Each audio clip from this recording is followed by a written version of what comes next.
Praise God for this beautiful day. Слава Богу за этот прекрасный день. And I think today we can really tell that it's a beautiful day if we compare it to last night. И сегодня мы в самом деле можем подтвердить, что это прекрасный день, если мы сравним его с прошлой ночью. We saw that there was a lot of different storms, there was thunders, and it was somewhat scary, I would say.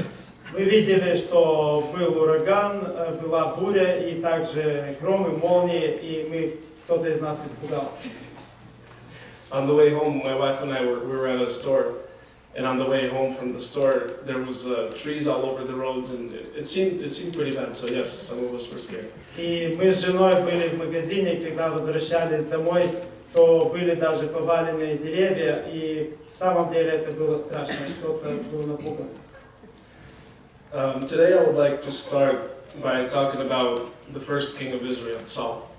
И сегодня я желаю начать с того, что я буду говорить о первом царе Израиля, Сауле. We know that Saul, at least from the time that the Bible mentions him, we know that he started a pretty good path. He was blessed by God to become the king of Israel. Мы знаем, что Саул очень хорошо начал свой путь в качестве царя. Он был благословен Богом. But we see that later on in his life, he started having, or even I would say, living a life full of anxieties and fears. И мы видим, что дальше, ближе к концу своей жизни, он начал жизнь, наполненную страха и тревоги. We see that in his relationship with David, because we can see that he hated David, and the biggest reason for that is because he was afraid of losing his kingdom to David. И мы видим, что у них были плохие отношения с Давидом, потому что Саул боялся, что он потеряет царство, и царство его возьмет Давид, и он ненавидел Давида поэтому. And also another story that I will talk about a little deeper, that shows that Saul really had a lot of fears in his life. И дальше я буду говорить об одной истории, которая показывает, что Саул и в самом деле имел много страхов различных в своей жизни. But before we move on, today I'll sometimes use the word anxiety, and I would like to define that word. И сегодня я буду использовать слово тревога или глубокая степень беспокойства, и хотел бы обозначить, что оно означает. I'm not speaking about anxiety that is often a medical term that is linked to depression or something like that. Я не буду говорить о таком беспокойстве, которое как бы превращается, может быть, в депрессию, как медицинские термины. But I will define it and I'll read off the definition. Я сейчас прочитаю значение. A feeling of worry, nervousness, or unease, typically about an imminent event or something with an uncertain outcome. Это чувство беспокойства или переживания по поводу неминуемого, как бы, то, что случится сейчас, в будущем. И это дает вот такую тяжесть.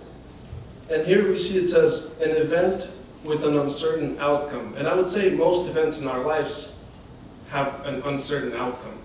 То есть это неминуемый случай, когда вы не знаете, что из этого выйдет. И мы знаем, что в основном в нашей жизни случается что-то, и мы не уверены, что там дальше произойдет.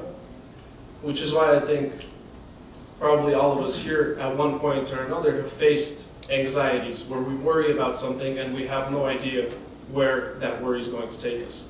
Я думаю, что поэтому в нас бывает такая сильная тревога когда-то, потому что мы беспокоимся о чем-то, что должно случиться, и мы не знаем, какие последствия этого будут. And Saul ended up making a few mistakes in his life because of fears that he had, because of an anxiety, I would say. И Саул сделал несколько ошибок в своей жизни из-за того, что он имел вот такую тревогу или глубокие переживания и страх.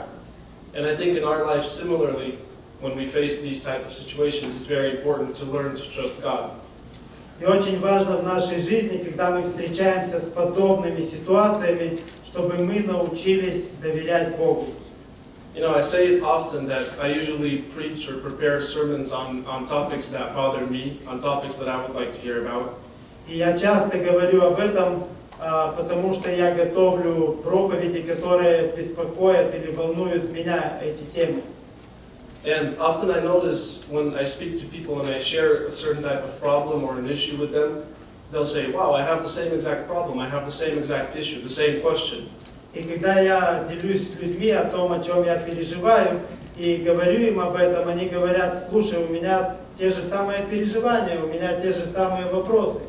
So it's made me realize that in this small world that we live in, we all go through very similar problems, similar issues. И это заставило меня осознать, что в этом маленьком мире мы многие проходим через те же самые проблемы или как бы трудности. So that's why I thought it's important to remind us all about trusting God, and no matter what kind of anxieties or fears or difficulties we have in our lives, our trust should always be on God Himself. И вот почему я решил напомнить нам, чтобы мы доверяли Богу, независимо от того, какие страхи в нашей жизни бывают, какие беспокойства или тревоги. The reason that this topic came into my heart for these past few weeks is because I've had a few different types of worries. For example, with my job. И причина, почему я решил говорить об этой теме, потому что в прошедшие несколько недель у меня как раз случались вот такие беспокойства и тревоги, как, например, я беспокоился о своей работе. The owner of our company, the company that I work on, he put a meeting together and said, hey, I'm selling the company. Someone else is buying the company that you guys work in. Потому что хозяин этой работы или предприятия, где я работаю, он собрал нас всех и сказал, знаете, я продаю свою компанию. And of course that makes us all worry because we don't know where that's going to lead us, what the new owner is going to do, if we're all going to keep our jobs, what he's going to pay us, what's going to change. И поэтому мы начали беспокоиться, потому что мы не знали, к чему это приведет, что будет делать с компанией новый хозяин, как нам будут платить, кто останется на работе, какие перемены произойдут. And in addition to this, my son has had a certain type of cold, he's been sick a little bit, and that adds on to that. И вдобавок ко всему этому еще мой сын заболел, у него какая-то простуда была. And there's been other small things that just add on, and all these things pile on, and you start thinking about it, and it makes you have a certain type of anxiety, like I said, a worry.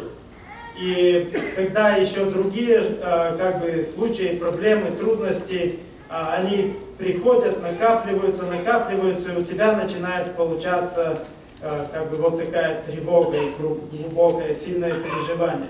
And very often these problems seem very overwhelming, and it seems like, you know, I need help now. I need an answer from God right now, you know. И очень часто эти проблемы тебя так перегружают, что ты думаешь, мне сейчас нужен ответ от Бога, просто я нуждаюсь в том, чтобы Бог мне ответил. So let's go back to the story about Saul and open 1 Samuel chapter 13 from verse 1. Давайте вернемся к истории Саула и откроем 1 Царств, 13 главу с 1 стиха. Saul reigned 1 year, and when he had reigned 2 years over Israel, Saul chose him 3,000 men of Israel, whereof 2,000 were with Saul in Mishmash in Mount Bethel, and 1,000 were with Jonathan in Gibeah of Benjamin. And the rest of the people he sent every man to his tent. And Jonathan smote the garrison of the Philistines that was in Geba. And the Philistines heard of it, and Saul blew the trumpet throughout all the land, saying, Let the Hebrews hear. And all Israel heard say that Saul had smitten a garrison of Philistines, and that Israel also had an abomination with the Philistines. And the people were called together after Saul in Gilgal. And the Philistines gathered themselves together to fight with Israel, 30,000 chariots, 6,000 horsemen, and people as the sand which is in the seashore in multitude. And they came up and pitched in Mishmash, eastward from Bethaven. When the men of Israel saw that they were in a strait, for the people were distressed, then the people did hide themselves in caves, and in thickets, and rocks, and in high places, and in pits. And some of the Hebrews went over Jordan to the land of Gad and Gilgal. As for Saul, he was yet in Gilgal, and all the people followed him trembling. Я хочу попросить вас следить, когда брат читает, я не буду перечитывать. Спасибо. So, reading this story makes me think my problems in my life are meaningless compared to the problems that Saul was having. И когда я читаю эту историю, я понимаю, что мои проблемы в моей жизни, они просто ничего не значат в сравнении с вот этой проблемой, которую встретил Саул. Very often we like to blame Saul for things he's done, and in general, when we think about Saul, we don't really think of a great man, right? We kind of think of him as a lower man who did a lot of wrong things. И очень часто мы виним Саула во всем том, что он сделал, и когда мы размышляем о нем, мы не думаем о нем как о великом человеке, но мы думаем как о человеке, который сделал много всякого плохого. But look at the situation. Saul, it says, has 3,000 men with him. Но посмотрите на ситуацию. Написано, что у Саула было 3000 человек. And the Philistines come up against him with 30,000 chariots. Но у филистимлян было 30 000 колесниц. And not only that, they had soldiers, and it says that they were numbered like the sand in the sea, so they couldn't even be counted. Но не только это, у него было много конниц и других солдат, воинов, и написано, что их было столько, как песка на берегу моря. So he was outnumbered and outgunned, as we would say in today's words. И неприятель, который был против Саула, их было намного больше. And also, if you notice, it says the Philistines camped in Michmash, but in verse 2 it says that Saul and his men were there. So it looks like Saul got pushed away from where they were camped in. И написано, что филистимляне пришли в Михмас, и также мы видим, что Саул был там. Возможно, что их уже, филистимляне как бы отбросили Саула с воинами назад. And very often in our lives, when we end up having these types of issues and worries, it seems like everything is just going very bad, and we get really overwhelmed, just like Saul did. И в нашей жизни случаются такие же трудности, переживания и тревоги, когда мы перегружены, просто мы не можем сосредоточиться, и мы в такой же ситуации, как Саул. And we feel like help needs to come right now, or if it doesn't, then it's impossible to get out of it. And we will see later that Saul felt the same exact way. И мы чувствуем, что если сейчас прямо не придет помощь, то у нас будут огромные проблемы, и мы чувствуем, что нам прямо сейчас нужна помощь. Точно так же, как чувствовал себя Саул.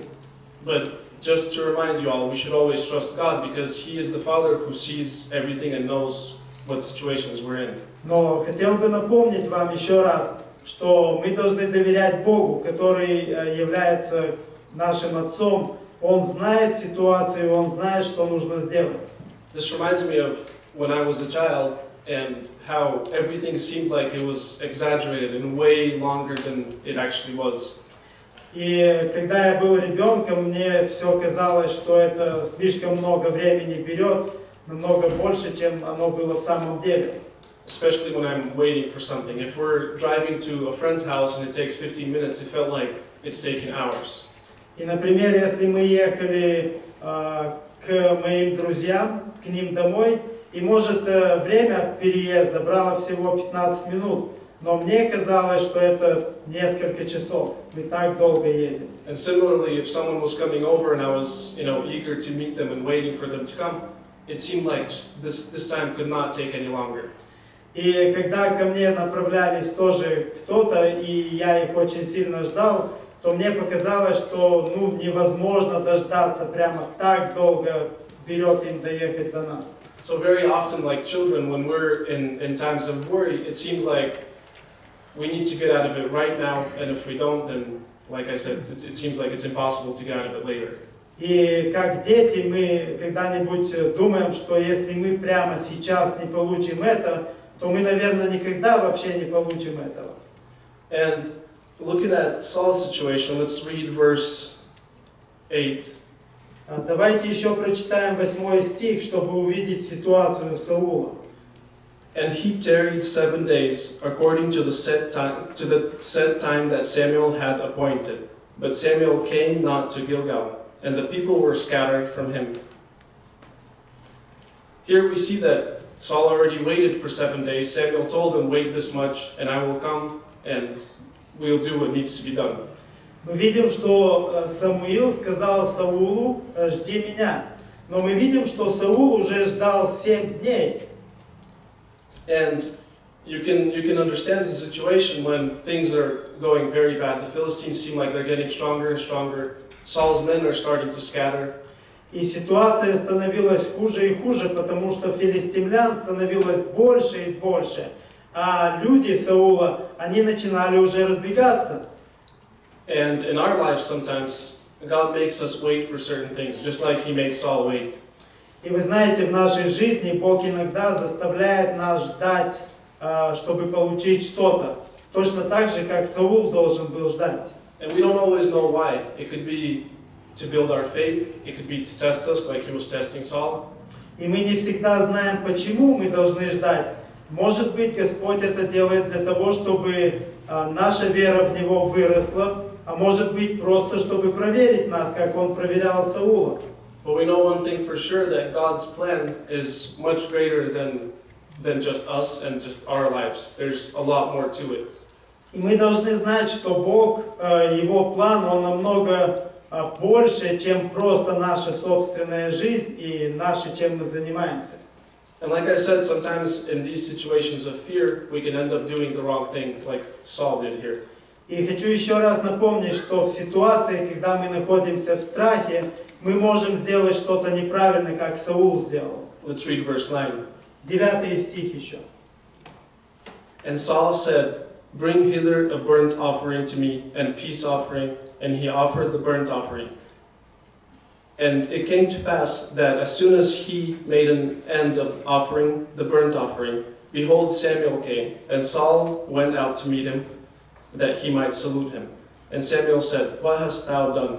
And Saul said, because I saw that the people were scattered from me, and that thou comest not within the days appointed, and that the Philistines gathered themselves together at Michmash, therefore said I, the Philistines will come down now upon me to Gilgal, and I have not made supplication unto the Lord. I forced myself, therefore, and offered a burnt offering. We see that Saul ran out of patience. Мы видим, что терпение Саула закончилось. It got very difficult to wait, so he decides to do what Samuel was supposed to do. He decides to bring these offerings. Для него стало невозможным дальше больше уже ожидать, и он решил сделать то, что должен был сделать Самуил. Он принес жертву. And you know, reading this, it made me feel like I would be very upset at Samuel, because I wait 7 days, or Saul waits 7 days. He just starts bringing these offerings, and Samuel shows up. И когда я это читаю, я думаю, что я был бы очень огорчен на Самуила, потому что Саул его ждал уже 7 дней, и как только Саул начал приносить жертвы, и тут Самуил появляется. So it seems like almost like God was, in a sense, tempting Saul in a very scary way. He was waiting for him to make the wrong move, and then Samuel shows up. И это может создать такое представление, что как будто бы Бог искушал Саула таким образом, чтобы это было страшно, и до того времени как бы Саул ждал, и вот как только он сделал неправильное движение или действие, и тут приходит Самуил. So the lesson to get from this is you have to hope and wait until the end. Урок, который я хотел бы, чтобы мы взяли из этого случая, чтобы мы имели до конца надежду и упование на Бога. Because as we see, Saul was a good man in front of God. For 7 whole days he waited. Мы видим, что Саул был хорошим человеком Божьим. Целые 7 дней он ждал. But then when he made that mistake, all of that was erased. Но когда он сделал вот эту ошибку, все его прежнее было стерто. I would like to read from Proverbs, verse 29. Я прочитаю из притчи, Chapter 29, verse 25. Sorry. 29 глава, Verse 25. 25 стих. The fear of men bringeth a snare, but whoso putteth his trust in the Lord shall be safe. We see here it says that whoever is in fear, or the fear of a man, will bring a snare. You could fall into temptation. But if you trust the Lord, you are safe. Мы видим, что страх перед людьми может поставить как бы ловушку, или здесь сказано сеть. А надеющийся на Господа будет безопасен. So, always trusting God, like I said, until the end. Not for just 7 days, and then on the 7th day you stop trusting God. Вы понимаете, что это напоминает нам еще о том, что мы должны доверять Богу постоянно, не только 7 дней, и потом заканчивается как бы наша надежда на Бога. And as I said, Saul's kingdom was literally given to David. И мы видим, что царство Саула было отдано Давиду. Because there was other mistakes that also he made after that. Like I said, he lived in fear of David taking over his kingdom because he knew that's going to happen. Потому что Саул сделал еще много других ошибок, и он жил в страхе, что Давид когда-то заберет у него царство. I just got reminded of another time when Saul was in fear, when Goliath came up against the Israelites, and we can see that all of Israel was in fear, and Saul himself was in fear. И также напомню еще другой случай, когда Голиаф выходил перед войском израильтян, то сам Саул был в страхе, и также войско израильтян было в страхе. And we see that David's outlook on life was totally different compared to Saul's. И мы видим, что последствия жизни Давида, они были совершенно другими в сравнении с жизнью Саула. If we read Psalm 27, verses 1 through 3, Псалом 26, с 1 стиха по 3. David writes, "The Lord is my light and my salvation. Whom shall I fear? The Lord is the strength of my life. Of whom shall I be afraid? When the wicked, even my enemies and my foes, come upon me to eat my flesh, they stumbled and fell. Though a host should encamp against me, my heart shall not fear. Though war should rise against me, in this I will be confident." David literally looked at life very different. He said, "I will be confident no matter what's coming up against me." Давид смотрел на жизнь совершенно по-другому. Он сказал, что я буду надеяться или буду уверен, даже если придет война в мою жизнь. And we see that he proved that even when he was really young and came up against Goliath. И мы видим, что Давид доказал это, хотя он был очень молодым, но он вышел и стал против Голиафа. Other examples could include Abraham. Еще другие примеры мы можем вспомнить об Аврааме. God sent him to a fully unknown land, and that pretty much is the definition of anxiety. Вы помните, Бог отправил Авраама в землю, которую он совершенно не знал. И вы можете себе представить вот как раз значение тревоги или такого глубокого беспокойства. Because Abraham had no idea what's going to happen in that land. Потому что Авраам вообще не имел представления, что там может случиться с ним. But he still trusted God and moved on to do what he was told to do. Но он продолжал доверять Богу и пошел и сделал то, что Бог ему сказал сделать. And of course, there's many different heroes in the Bible that similarly reacted to God's promises. И еще много-много героев веры, которые подобным образом действовали, доверяя Богу Его обетованиям. And as I said over the past few weeks, I've had certain types of worries, and I got reminded of a verse from the Bible.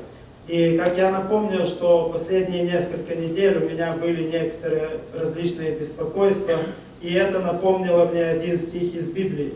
In 2 Timothy, I'm not going to open the verse, but Paul reminds us in Timothy, he said, God has not given us a spirit of fear. Во втором послании Тимофею Павел напоминает и говорит, что Бог не дал нам духа боязни. And that's where this topic essentially came from. И как бы с этого стиха вышла вот эта тема, о которой я говорю. So trusting God and His promises, that's how you combat fear and anxiety in your life. Когда доверяем Богу и Его обетованиям, таким образом мы побеждаем боязнь или страх и беспокойство. We don't know anything that will happen in the future, and if we think we do, then we're just lying to ourselves. Мы никогда не знаем, что может случиться в будущем. Если мы говорим, что знаем, мы просто обманываем самих себя. I would like to open from Matthew chapter 6. Прочитаем Матфея 6 главу, from verse 25. с 25 стиха.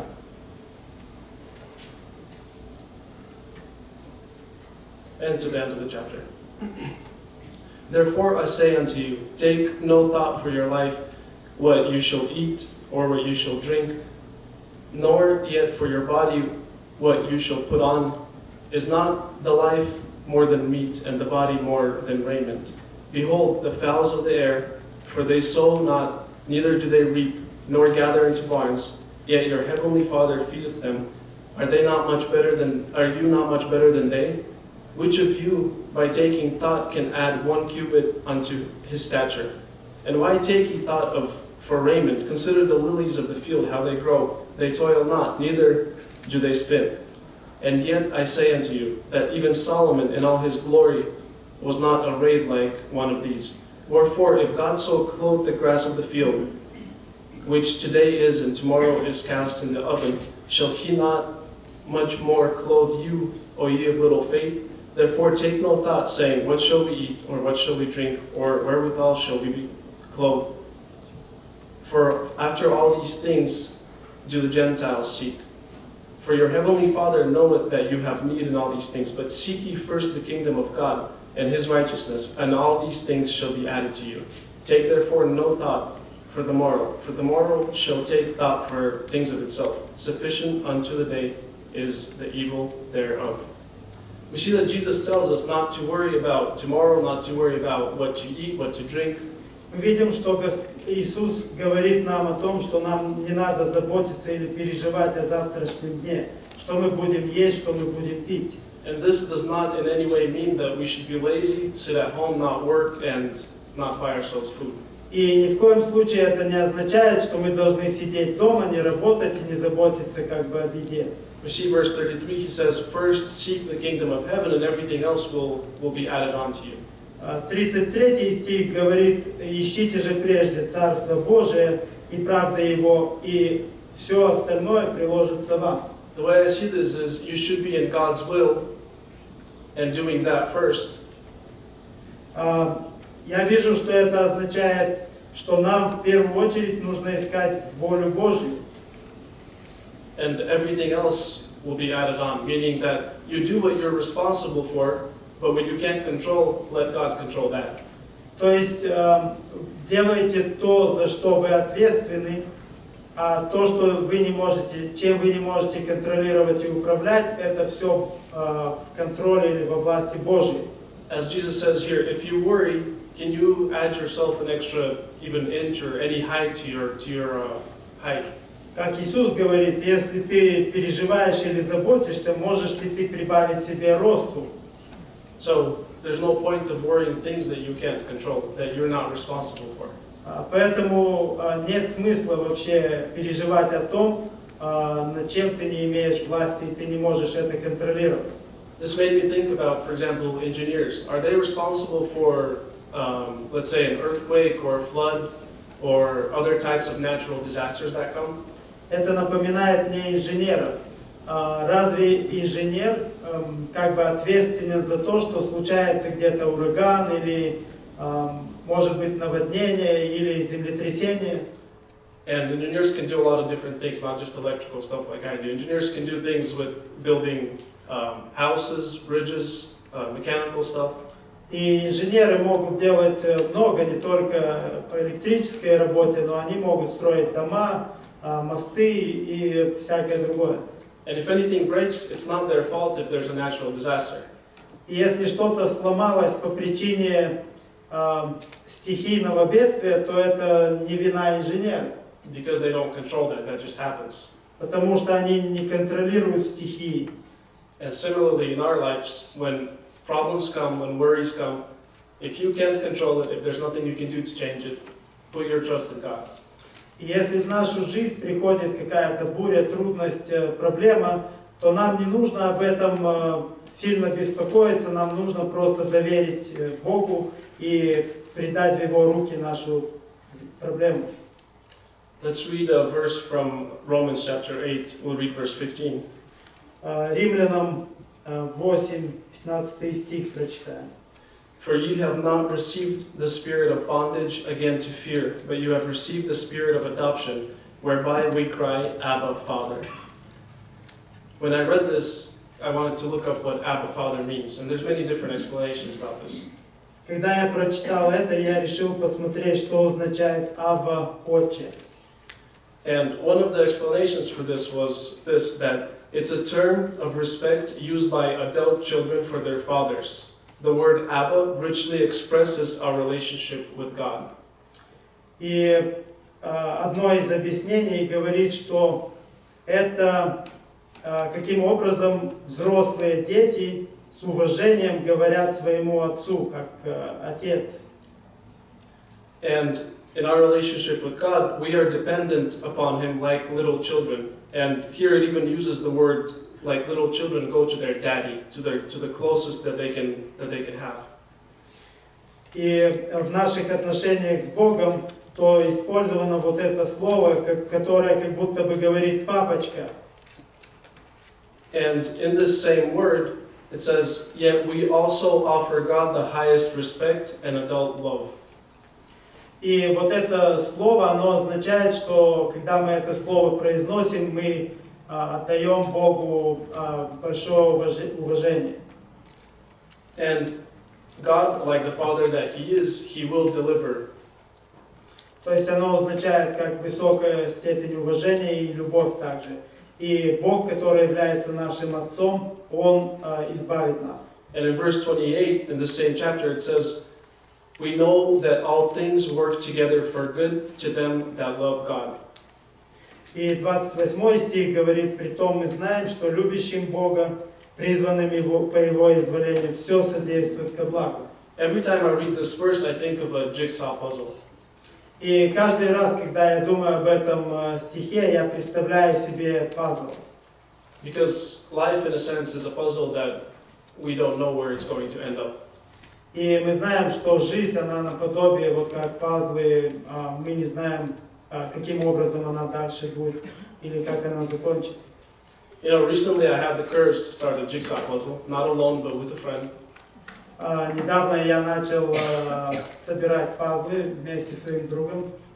And I can say that about 10 minutes in, I felt like quitting, and about 15 minutes in, I quit. Через 10 минут я начал себя чувствовать так, как будто бы надо это все оставить. И через 15 минут я все-таки бросил. This was one of those puzzles, it was, I think, 1,000 pieces, and they were very tiny pieces. И там было около 1000 разных штук, фигурок, и очень маленькие. And that's not what made it difficult. What made it difficult was that it was sky blue and a lot of trees green, and they all looked the same. И вы знаете, что сделало трудным собрать правильно, потому что небо голубое, его много, и также много травы и деревьев зеленых. So after staring at these small pieces for a long time, and they literally all looked the same to me, and trying to put them together, I decided that I've had enough. И когда я долго смотрел на все эти маленькие кусочки, части вот этого пазла, и они выглядели для меня совершенно одинаковыми, и когда я пробовал вставить их в правильное место, я решил, что достаточно. But my friend that I started with actually ended up finishing the puzzle. Но мой друг, он все-таки закончил и собрал все вместе. But the moral of the story is that we don't know what goes on in our lives. And in this puzzle that we started with my friend, we had the end picture. We had on the box, it shows what the picture looks like. И как бы мораль вот этой истории, что мы не знаем, как дальше пойдет наша жизнь или как она закончится. Но в случае с пазлами у нас была фотография, как должна выглядеть картина. But even with that picture, it was still very difficult, and I couldn't put it together. Like I said, my friend did.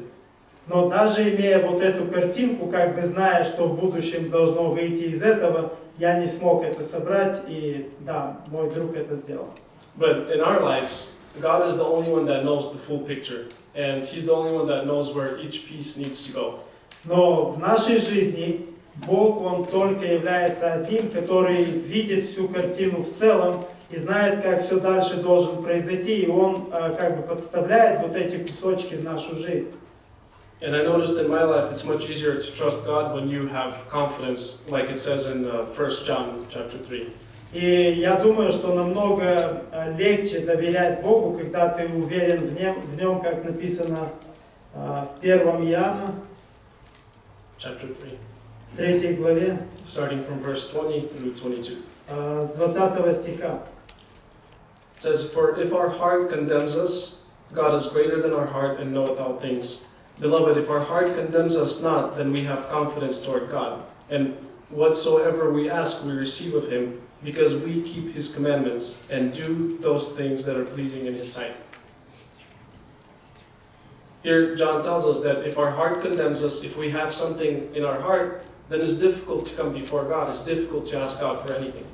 И здесь Иоанн говорит, что если наше сердце осуждает нас, то есть если мы что-то сделали неправильно, то нам трудно прийти и предстать пред лицо Божие.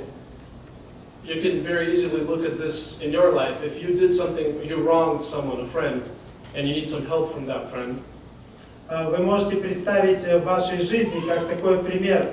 Например, вы что-то сделали плохо вашему другу, и вы имеете нужду пойти и поговорить с ним. It's very difficult to ask for any help of that person because you in your heart know that you don't deserve the help. То есть, если вы нуждаетесь, чтобы ваш друг помог вам, то, вы знаете, в этом случае очень трудно прийти и попросить его о помощи, если вы виновны перед ним. And with God, we don't deserve anything, unlike with our friends probably. И как бы перед Богом мы не заслужили ничего. So having this confidence, I don't think is a question of are you saved or not, salvation or not salvation. И когда говорим об этой уверенности, я не говорю сейчас о спасении или нет. This is more about, are you as a person able to come before God when you know that you're in the wrong, when you know that you're not acting properly?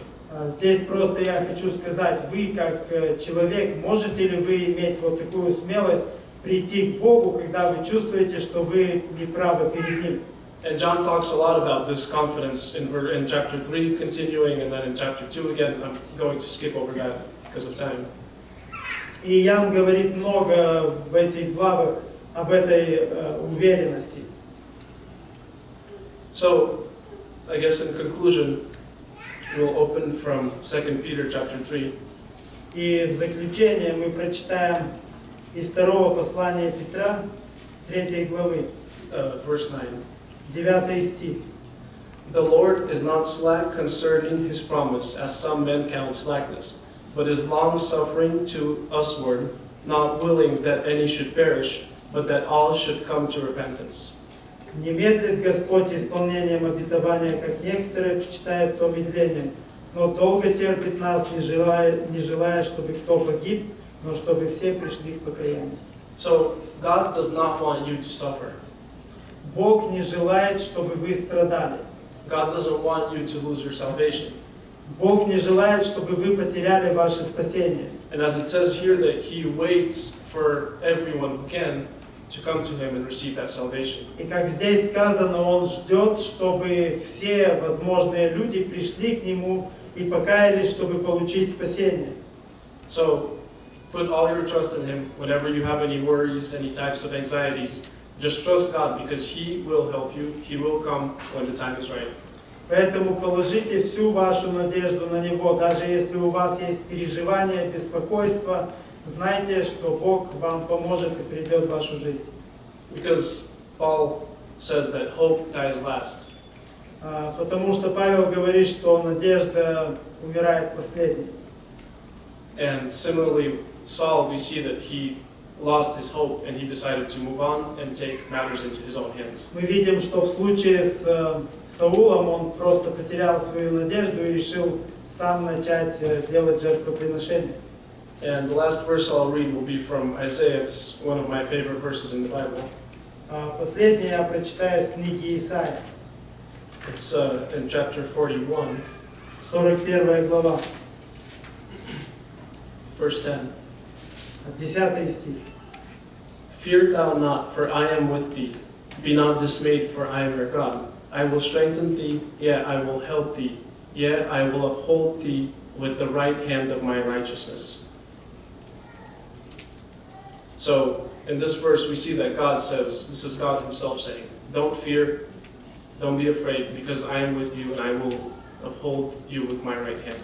Мы видим, что Бог в этом стихе, Он сам говорит: не бойся, я с тобой, не смущайся, ибо я Бог твой, и я приду и помогу тебе десницей или своей правой рукой.